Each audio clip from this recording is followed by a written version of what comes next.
Even a happy life cannot be without a measure of darkness, and the word happy would lose its meaning if it were not balanced by sadness. It is far better take things as they come along with patience and equanimity. As far as we can discern, the sole purpose of human existence is to kindle a light in the darkness of mere being.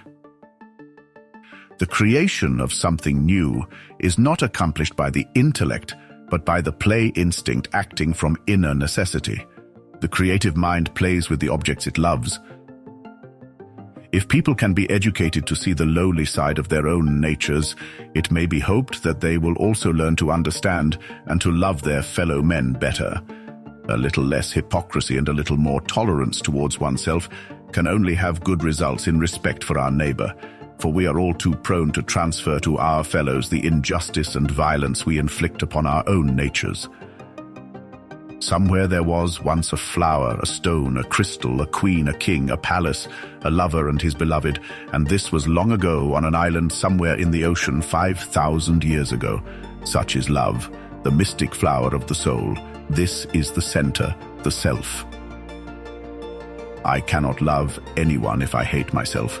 That is the reason why we feel so extremely uncomfortable in the presence of people who are noted for their special virtuousness, for they radiate an atmosphere of the torture they inflict on themselves.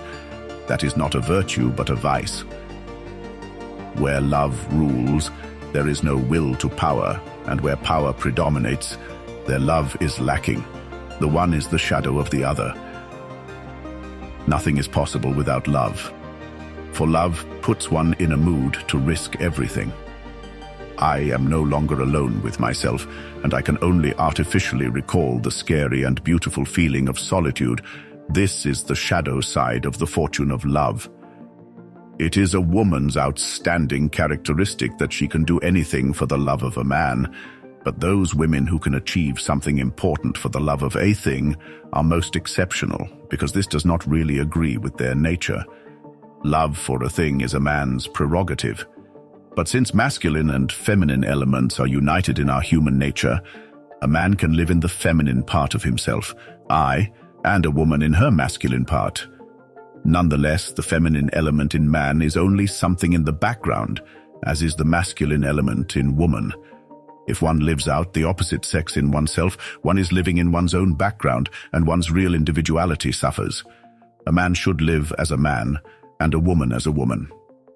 Every individual needs revolution, inner division, overthrow of the existing order and renewal, but not by forcing them upon his neighbors under the hypocritical cloak of Christian love or the sense of social responsibility, or any of the other beautiful euphemisms for unconscious urges to personal power.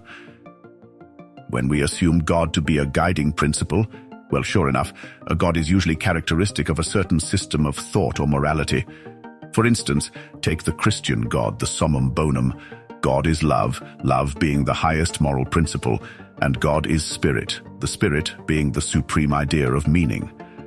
All our Christian moral concepts derive from such assumptions, and the supreme essence of all of them is what we call God.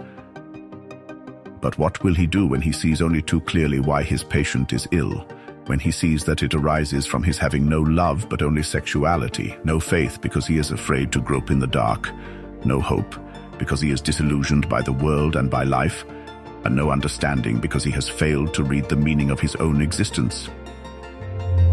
When animus and anima meet, the animus draws his sword of power, and the anima ejects her poison of illusion and seduction. The outcome need not always be negative, since the two are equally likely to fall in love, a special instance of love at first sight.